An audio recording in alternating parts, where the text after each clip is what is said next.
자, 그러면 들어갈게요. 자, 오늘 각 15세기의 악장의 정립과정과 특징. 그렇다면 이게 비문학의 주제가 되겠지. 과연 이 악장이 어떻게 정립과정을 거치고 어떠한 특징을 지니는가. 그거 분석하는 게 여기 비문학의 핵심 포인트가 될 것이고. 자, 오늘 수업 들으면서 이제 비문학을 어떻게 정리해야 되는지 대략 감 좀 잡으세요. 여기는 아주 간단한 글이에요. 이 정도도 지금 정리 못하면 뭐 더 큰 글은 정리하기 어려울 거야. 자, 그렇다면 읽으면서 어떻게 이제 포인트를 끊으면서 읽어야 되느냐. 자, 악장은 송도, 송축을 주제로 국가 또는 궁중의 각종 의식에 사용될 목적으로 제작 재편된 음악의 가사 장으로 양식적 구성 요건이 매우 느슨한 갈래를 가리킨다. 애초에 첫 문장 자체를 엄청 길게 갖고 갔어요. 첫 문장 자체를 길게 갖고 갔고 해석조차 조금 어렵게 가고 있습니다. 그렇다면 첫 번째 비문학 핵심은 여기 나와 있는 송도, 송축을 주제로 라고 했어요. 악장의 주제 자체가 송도, 송축이 나오면 주제가 된다는 건데 여러분이 비문학 못하는 사람들의 대부분이 애초에 이 단어 뜻도 모르면서 그냥 정리를 합니다. 그리고 이 송도, 송축을 다른 말로 바꿨을 때 맞아 이건 송도, 송축이 아니야 뭐 요렇게 푸는 경우가 생기기 때문에 모르는 단어가 있으면 꼭 필기를 하고 정리를 하는 그 습관을 들여야 돼요. 내가 이 단어를 모른다 창피한 게 아니라 정리를 해야 나중에 이 송도, 송축이 여기서만 나오는 게 아니에요. 여기 지금 문학 악장 파트입니다. 이 악장 관련 가사에서는 다 나올 거예요. 이해돼요? 그럼 말 그대로 우리가 고려가요 공부할 때 그 앞에 서사 부분이 송도와 송축의 성격이 있다는 거 배운 거 기억나나요? 네. 그걸 기억해야 돼. 그럼 또 악장이랑 갈래와 과연 고려가요의 갈래가 무슨 차이가 있길래 이게 들어가나 요게 중요한 포인트야 이제. 그렇다면 이 송도, 송축의 뜻은 간단합니다. 경사를 기리거나 그러니까 경산날에 쓰는 거예요. 경사를 기리거나 축하하다.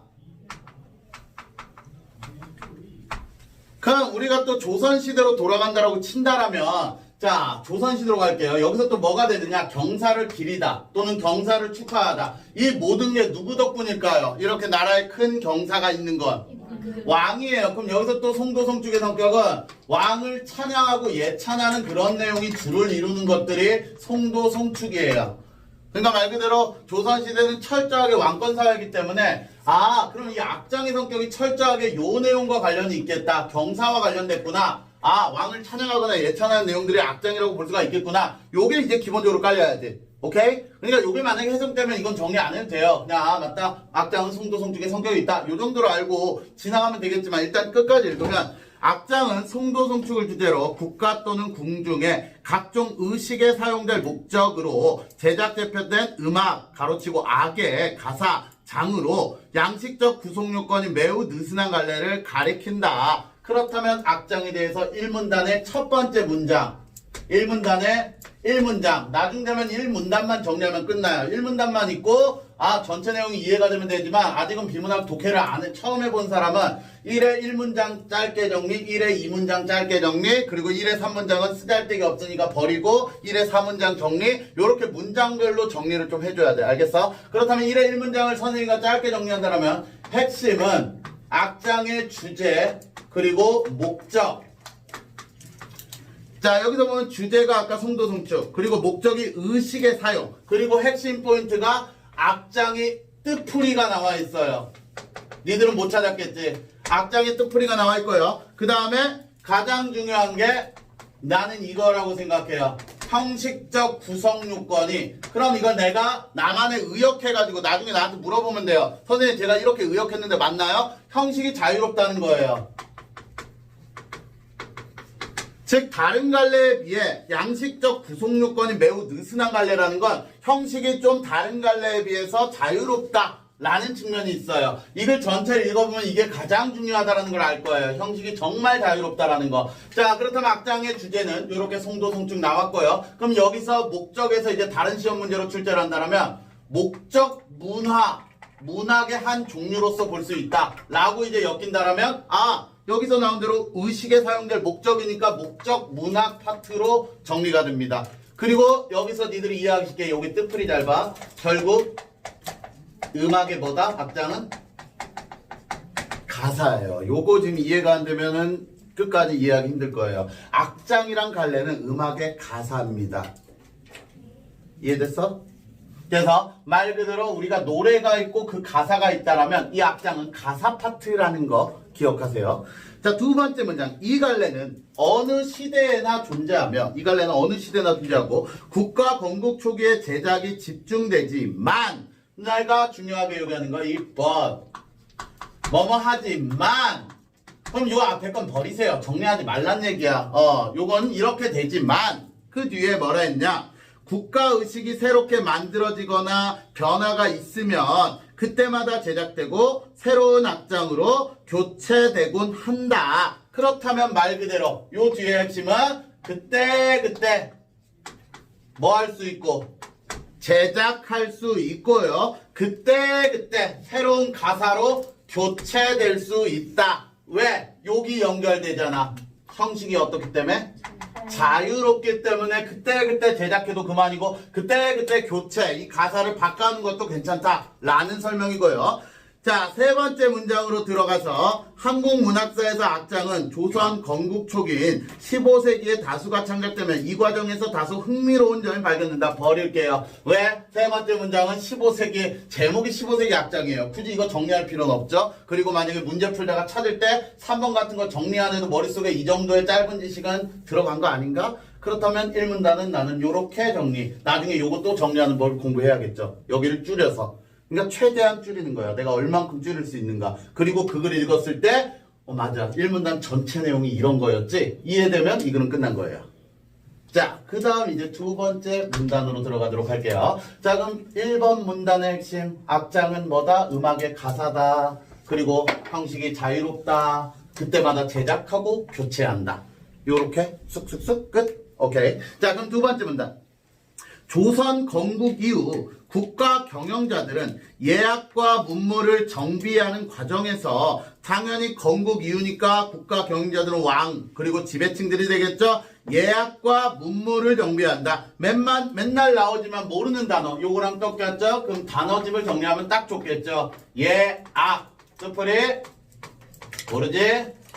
예법과 음악. 내가 이걸 따로 쓰는 이유는 악장이 뭐의 가사? 음악의 가사. 그럼 예악 중에 어디에 해당하는 부분? 요 악에 해당하는 부분이 되겠지. 어차피 음악이 있어야 가사가 나올 테니까. 그럼 예악을 정비하는 과정에서 악장이 또 다른 변화를 일으키겠네요.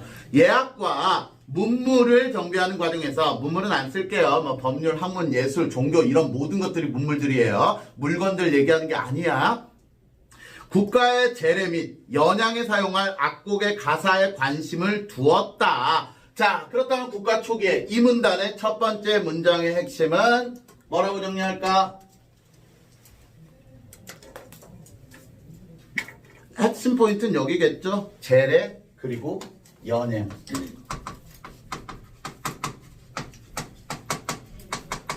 요 두 개가 핵심이 되겠지? 재래 및 연양에 사용할 악곡의 가사에 관심을 두었다. 그러면 우리 배웠잖아. 음악의 가사를 아까 뭐라 부른다?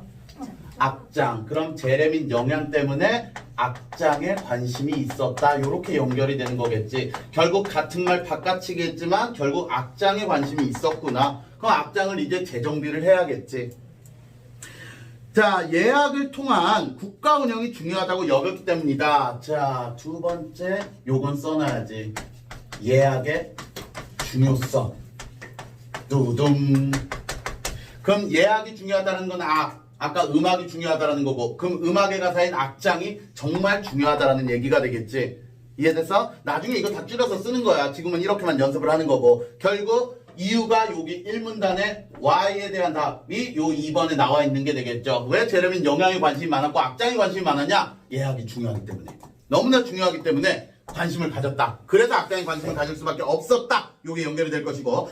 자, 예약은 법, 예, 악으로 나뉘며 이것들의 구체적 형태인 법전, 오레이, 악보 등은 상호횡적인 관계를 맺고 있어. 악장은 악보 정비 과정에서 동반하여 제작되거나 재편되었던 것이다. 3번 이제 예악을 분류하고 예악 너무 중요해. 근데 예악을 세 가지로 분류를 해놨어요. 자, 첫 번째 뭐와 뭐로 나뉘며 법과 예와 악으로 나뉘며 구체적인 예로 이 법에 해당하는 게 법전 알란가 모르겠지만 경국대전 있죠? 그 경국대전 얘기하는 거고 예에 해당하는 게 을에서 오레이라는 게 있었대요. 예의범절을 가리키는 그 오레이. 그리고 이 악이 악보.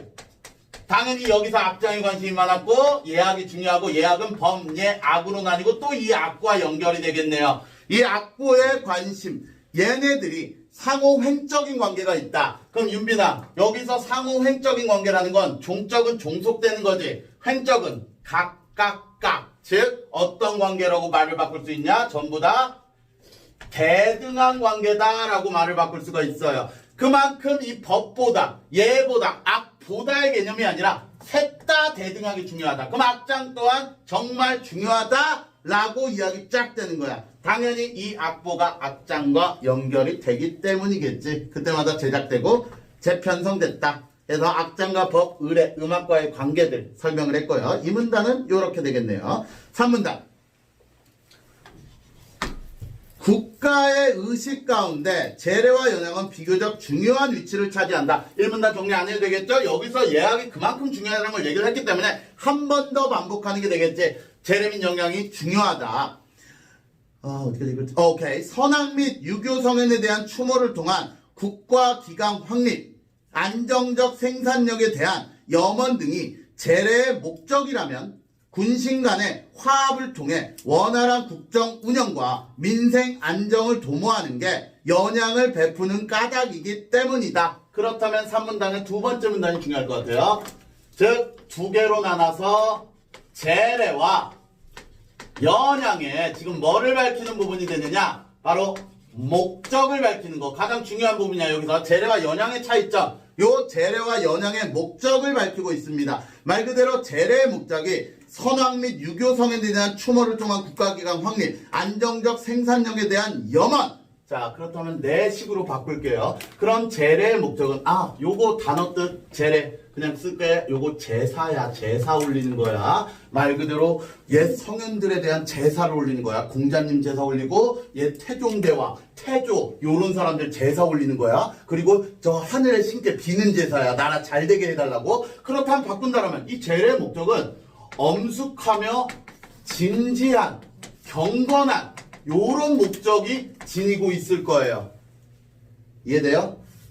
그렇다면 연양은 또 뭐가 되느냐? 연양은 군신 간의 화합을 통해 원활한 국정운영, 민생안정 도모예요. 엄숙하고 진지하고 경건하기보다는 화합형, 조화, 그리고 흥이 나야 화합이 되겠지. 요렇게 완전하게 목적 자체가 다릅니다. 요걸 알아둬야 돼. 왜? 요게 가장 핵심이 이 가사가 예를 들어서 아니다. 얘는 이따 들게요. 자, 요 연양을 베푸는 까닭이기 때문이다. 여기까지가 목적성. 국가의 제사는 죽은 이들을 위해 마련한 엄숙한 공간에서 양인이 제사는 엄숙한 공간에서 여기 지금 한번 썼기 때문에 넘어갈게. 잔치는 살아있는 자들이 어울리는 흥겨운 공간에서 진행될 수 있는 것으로 인식될 수 있기 때문에 그럼 여기 하나 더 쓸까? 그럼 얘가 아까 제사라면 얘는 뭐라고 정리하면 돼? 방금 얘기했잖아요. 뭐라고요? 잔치라고 했잖아요. 제사와 잔치라는 아주 극대조적인 단어를 씀으로써 완전 서로 간의 차이를 확실히 알 수가 있네요. 쟤는 제사고 연양은 잔치다. 완전 다르네요. 자, 잔치는 흥겨운 공간에서 진행된 걸로 인식될 수 있기 때문에 둘 사이의 거리는 가깝다고 할 수 없다. 체킹. 성격이 다르다.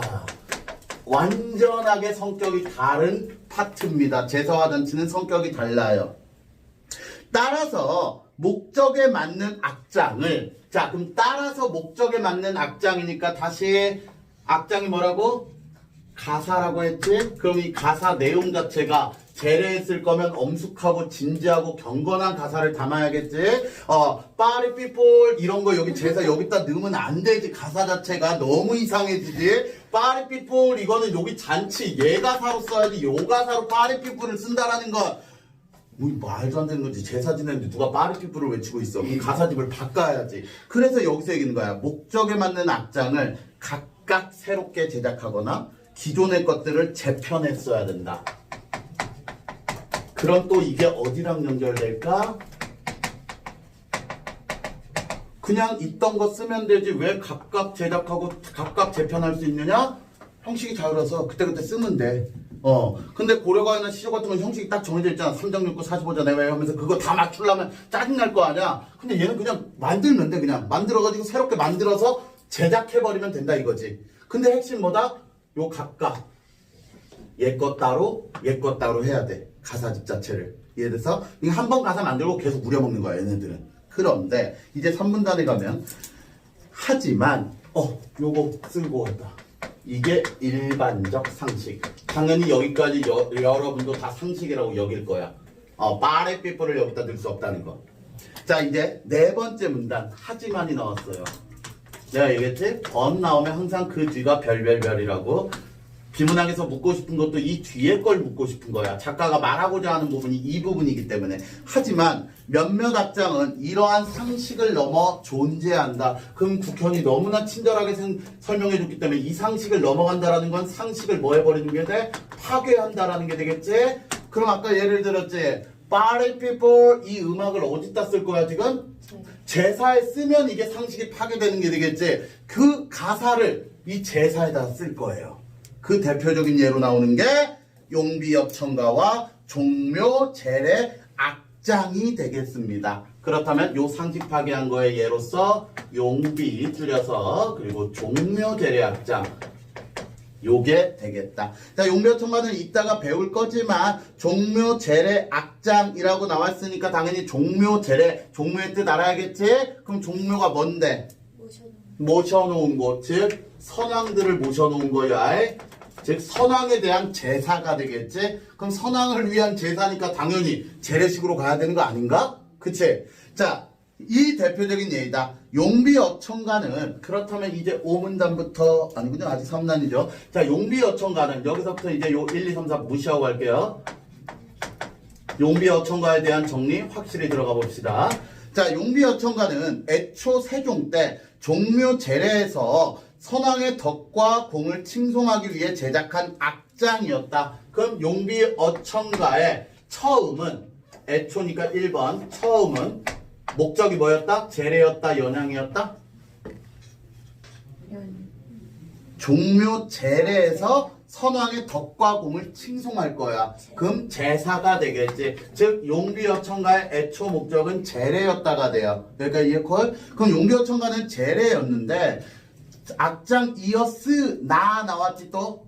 그러나 나왔지? 그럼 그 뒤에 봐야지. 그러나 신료들의 건의의 과정에서 재편의 과정을 거치지 않고 봐봐. 그럼 말 그대로 제사 때 쓸 거니까 정말 엄숙하고 진지하게 가사집을 썼을 거야. 됐어요? 우리 선왕성대께서 어쩌고저쩌고 막 이렇게 말 그대로 발라드를 제작한 거야. 발라드 가사 그녀가 날 떠나갔네요. 이렇게 발라드를 만들었는데 재편을 했어야 돼. 그녀가 뭐 웃으면서 뭐 가사집을 변경을 했어야 되는데 이게 중요해. 재편을 안 했어. 그러니까 재편집을 안 하고 그 가사집 그대로 뭐해서 쓰게 됐어? 연양. 2번으로 넘어갔다는 거지. 즉 재편 과정 거치지 없이 그냥 바로 잔치 음악으로 써버린 거예요. 원래 목적은 제사였으나 잔치로 바뀌었습니다. 알겠죠? 자, 그 다음 용비어청가가 제례악장에서 연양으로 사용된 시기는 성종 이후로 용비어청가 중 일부인 여민령, 취합형, 취풍령 등과 이외 전인자, 후인자 이 5곡이 모여 소각은 이제 민간 노래들을 소각이라 그래요. 민간 그 음악의 작곡이 될 거야. 민간 그 음악 가락에 반주해 주는 궁중무용인 소각 정계 중 복례일을 이루게 된다. 다시 체킹. 그건 원래 제례였는데 이 용비어청가에 일부분인 어디부터 어디까지가 될 것이냐? 여민락부터 이게 총 125장까지예요. 그렇기 때문에 그 어마어마한 방대한 양이겠죠? 여민양부터 이 후인자까지가 재편의 과정 없이 소각 정제 중 복례 2를 이루게 된다. 그럼 여기서 봐야 될 게, 그럼 이 복례 2를 이루었다는 것 자체가 이 복례 2가 재례일까 연양일까? 얘가 이제 연양의 성격을 띠면 돼. 소각 반주의 연주를 하는 거기 때문에 소각이 민간 춤곡이라고 여기 춤곡이라고 설명을 했어요. 춤곡, 춤추면서 노래 부르는 거. 그럼 이제 복례일을 이루게 된다. 이 복례일 연행에서 여민락을 연주할 때 1사장과 125장의 한문 가사를, 요건 안 중요해. 요건 이따 찾으면서 풀면 되는 거니까 정리를 할 필요가 없어요. 최합형은 116장과 125장의 국문 가사를, 최풍령은 18장과 125장의 국문 가사를 불렀다. 이처럼 용비 어천가는 궁중 연양에서 정제의 창사로까지 확장되었던 것이다. 즉, 이 궁중 연양에서 부르던 것이 이제 정제의 뜻은 반주에 따라 뜨는 춤곡 가사까지 됐다. 그러니까 좀 더 춤을 추면서 부르는 거니까 조금 더 활발해졌다라는 게 되겠지. 즉, 원래 가졌던 그 엄숙함에서 아주 흥겨운 곡으로 바뀌었다라는 게 돼요. 이해됐어? 자, 그렇다면 이 정제까지도 확장됐다라고 설명을 했고요. 악학괴범에서 이를 확인할 수 있다. 현재 전승되고 있는 종묘제례학과 종묘제례 악장은, 그럼 요거랑 이제 비교를 당연히 해야겠지. 그럼 종묘제례는 어땠느냐 이거겠지. 종묘제례 악장은 보태평과 정대업으로 구성되는데, 이들은 원래, 잘 들어, 원래라고 돼 있죠. 원래 이 중에 이 종묘 제례 전체를 얘기하는 게 아니야. 일부러 이 중에 얘네들처럼 일부분을 얘기하고 있죠. 여기에 일부분인 보태평 정대업, 보정이라고 줄여 쓰고요. 얘네가 이 전체 중에 이 두 곡만은 원래 문과 무의 내용을 담고 있는 먼곡으로 제작되었다. 춤곡. 그럼 춤추면서 하는 거니까 제례의 성격, 연양의 성격? 연양. 당연히 연양의 요렇게 되겠지. 애초에 이 용비어천간 제례가 목적이었고 종묘제례 이 두 부분은 연양이 목적이었어요. 이해콜? 근데 이 연양으로 제작되었던 거지. 나 세종 때 궁중 영량에서 소각 정제에 올리기 위해 문무 11장인 보태평과 무무 15장인 정대업을 제작하여 얼마 동안 다시 궁중 영량에서 사용하다가, 지금 연양 얘기만 계속하고 있습니다. 세조 때에 이르러 보태평과 정대업을 각각 11장으로, 요게 차이점이 되겠네. 무슨 과정을 거쳤다? 오케이. 그럼 용비어천과 종묘제례의 차이점은 무슨 과정을 거쳤느냐 안 거쳤느냐? 재편 과정을 거쳤느냐 안 거쳤느냐의 큰 차이가 있겠지. 재편 과정을 거쳐 종묘제례에 사용하도록 하였다. 원래 연양이었는데 이제 나중에 재편 과정을 거쳐서 어디로? 제례로 바뀌었다 이게 되겠지. 그럼 정반대의 케이스 두 개 나온 거 알겠습니까? 자, 종묘제례에 사용하도록 했다. 따라서 종묘제례의 악장은 정제 창사에서 제례의 가사로 전용되었던 것이다. 말 그대로 얘는 이 춤곡 가사로 이 중간에 들어갔었는데 얘가 이제 제례로 다시 바뀌었다. 전용됐다. 그래서 말 그대로 전용성이 있다 그 말이 아니라 용도의 변이가 일어났다라고 해서 알아두시면 되겠죠. 정리 깔끔하게 됐나요? 요렇게 비문학은 정리가 된다라면, 요 단계를 거치고 난 뒤에 이제 이게 머릿속에서 내가 줄줄줄 나온다라면 비문학은 끝난 거예요.